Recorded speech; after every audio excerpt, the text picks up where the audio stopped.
There's a new Canadian accusation against India in town. A new Canadian Security Intelligence Service report alleges that India is using illicit funds and disinformation campaigns in an attempt to influence the diaspora and elect MPs who are sympathetic to India's interests.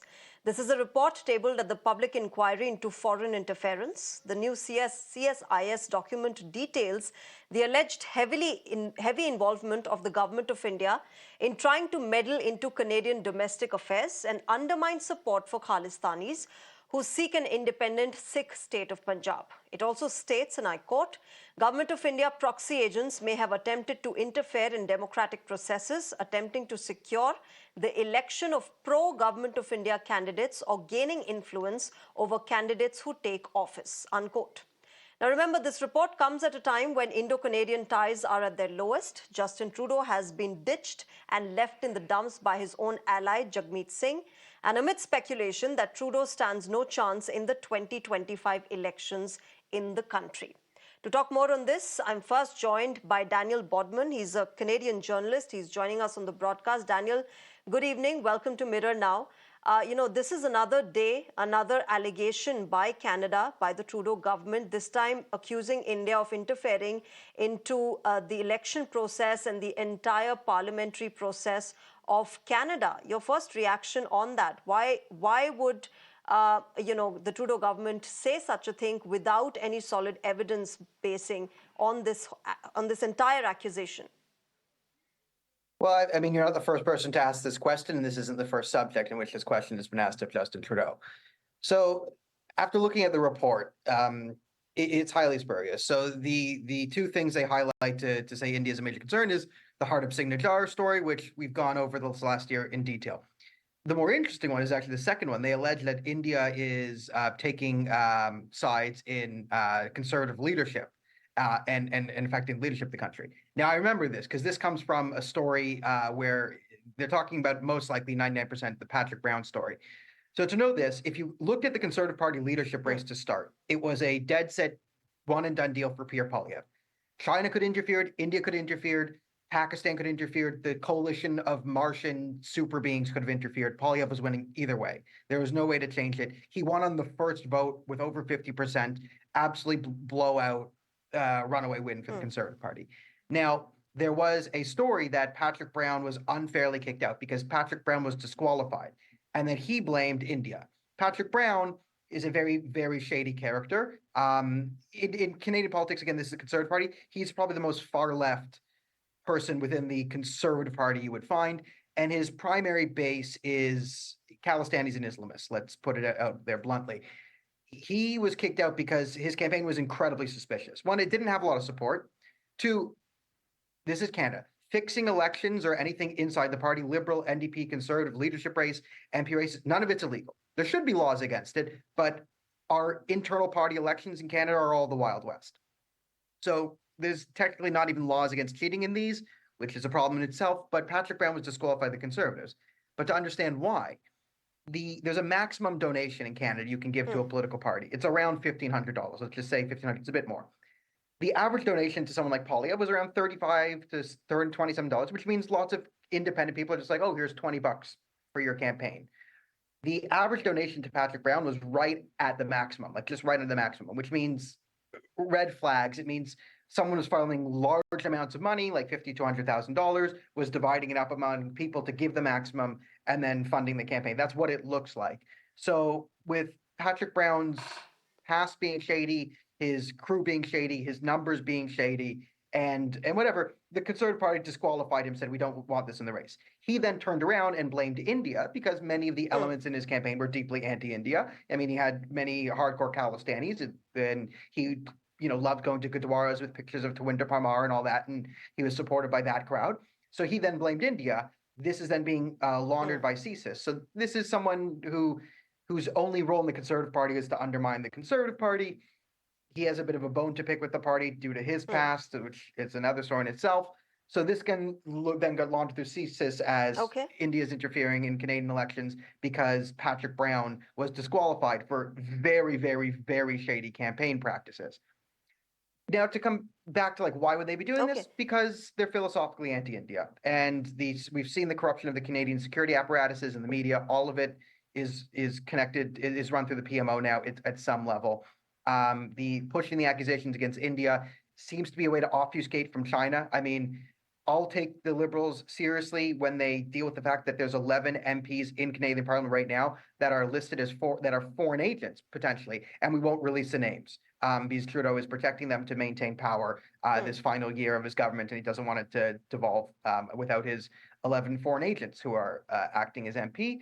And finally, I'll say this. The greatest evidence that India was not behind any foreign interference here is you just have to talk to an Indian diplomat.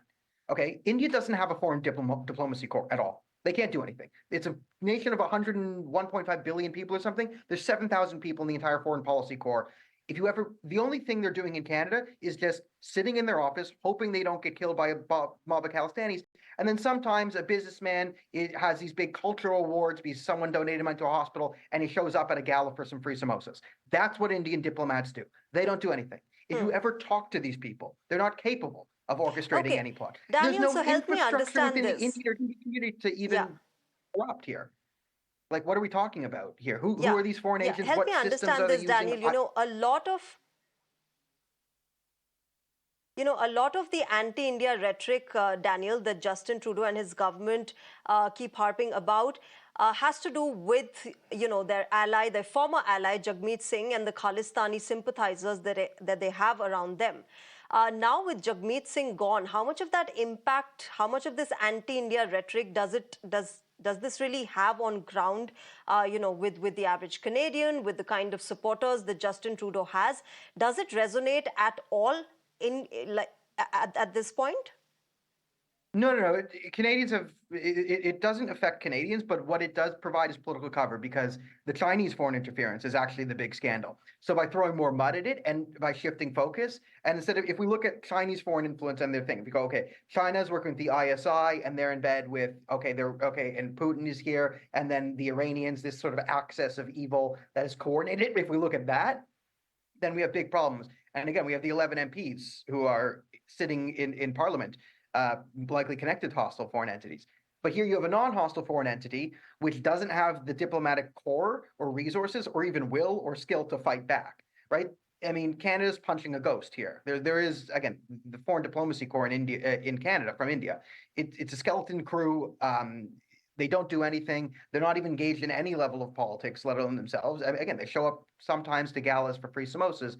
Other than that, they're doing nothing. So by pushing this anti-India stuff, it really does provide cover for Justin Trudeau's other foreign interference, right? Because foreign interference is the general thing is a big deal. So by muddying the waters on foreign interference and throwing it all around to these different countries and putting the focus on India, which is very unserious foreign interference as it comes here, like, okay, maybe an Indian diplomat tweets against an MP affiliated with Khalistan, and this is okay, foreign interference.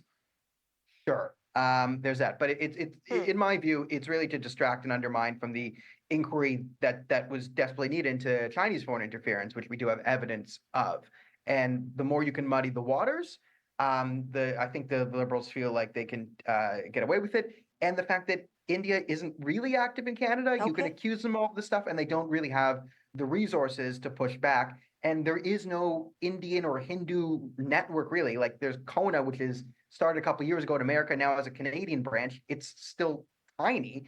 Is like the only Hindu organization. And in order to do foreign interference through different orgs, you need a bunch of different organizations to set up like complicated shell structures and different business things. The infrastructure for India to use to hijack and push influence in Canada doesn't even exist. Right. So with other communities, you would have infrastructure that you can at least infiltrate. It exists. Yeah. Right. Jews, Muslims, Buddhists, Christians, and Italians, and every other group except Hindus and Indians have some sort of advocacy or cultural centers or something that if you had money and resources and time, you could infiltrate, corrupt, and use to push your narrative. There is no infrastructure to even corrupt or hijack for the Indian or Hindu community. It's like 10 people at most. And if they were corrupted or on the pay, I would know about it.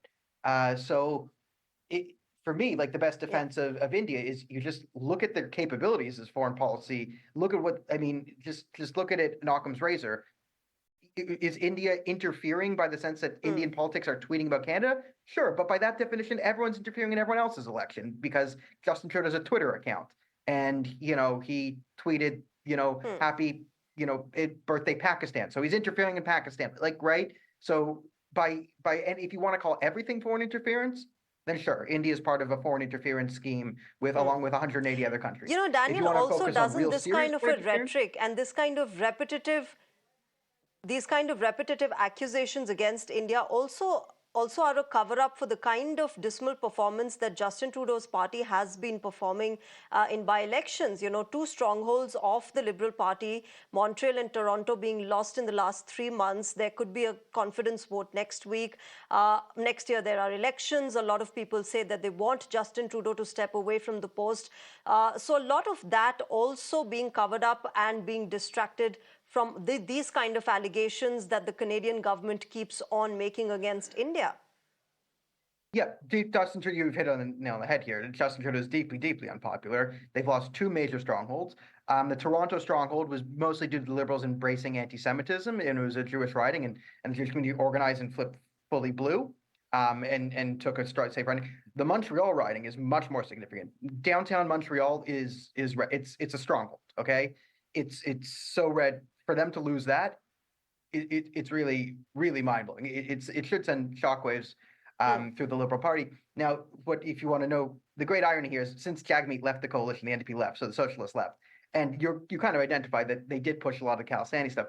The great irony is the new partner the Liberals will have in the following year is the Bloc Québécois, which is the French separatists. So Canada is going to go from enabling Punjabi separatism and terrorism as a means of maintaining power. Well, now the way to maintain power for the Liberals in the following year is to enable a separatist movement in Canada and capitulate to the Bloc Québécois to maintain power. So for the Indian viewer, there is some great ironies going on right now that Canada will be facing as we will have a Trudeau separatist government instead of a Trudeau Khalistani separatist government. It will be a Canadian. He will be empowering a separatist movement within our own country. Okay.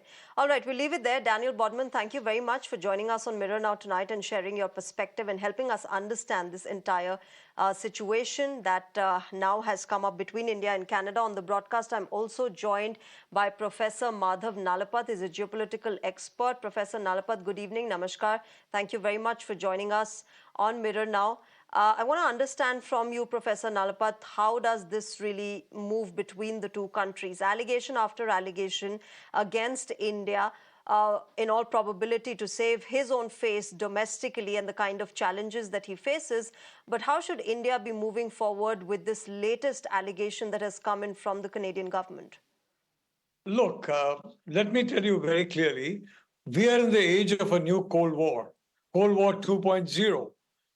Which is basically China versus the democracies. And unfortunately, you have a situation where many people in North America and across the Atlantic are still stuck in Cold War 1.0 with the Soviet Union, which is long gone. And they have forgotten that the threat posed by China during Cold War 2.0, this is what I mean, Cold War 2.0. The threat posed by China is way more dangerous than the threat ever posed by the Soviet Union, which was a bureaucratically incompetent power and much less effective than the CCP, much smaller in economic size than the CCP. So this is Justin Trudeau, frankly, willingly or not, is playing the Chinese game. Previously, what happened was India was, in the past, conflict equated with Pakistan. You had a multi-religious India, you had a uni-religious Pakistan, basically Sunnis, even Shia were basically under threat there. And you can, India and Pakistan. Now that's become so ridiculous, even the people who cling on to it, they've started dropping off. Now it's India and China. That's the new mantra. You have democratic India, where the government has lost a huge number of seats in the 2024 election. The very 2024 election where the Canadian government and others said, oh, this is not a democracy. People, if you look at their social media posts of some of the people, ministers and all that in the Canadian government, and some of Trudeau's nasty comments, you will see that they don't believe it's a democracy. So the fact is, to 2024, of course, fortunately, Prime Minister Modi came back, showed that India is a democracy. And you're always comparing China under an authoritarian power under a completely dictatorial party with a democratic country like India, which has just had its elections. So Justin Trudeau always equates India You know, with China. Always.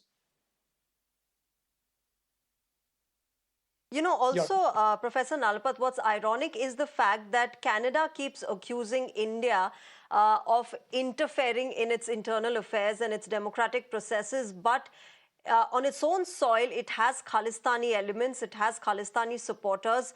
For all we know, we should be the ones telling them that you're supporting anti-India elements. We should be the ones accusing them of that instead of them accusing us without any solid evidence.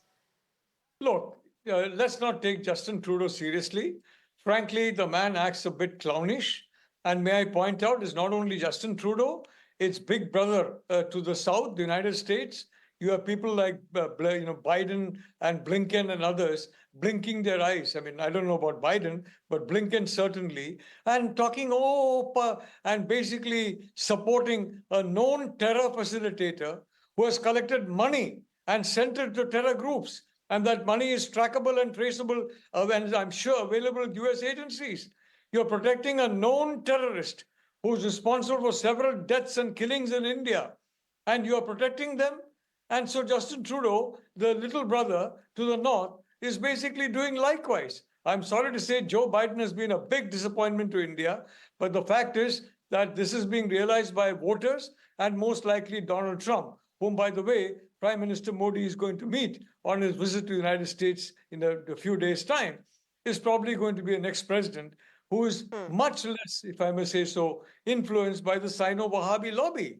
The problem is, very frankly, that, I mean, Trudeau has been spouting the Chinese line all along.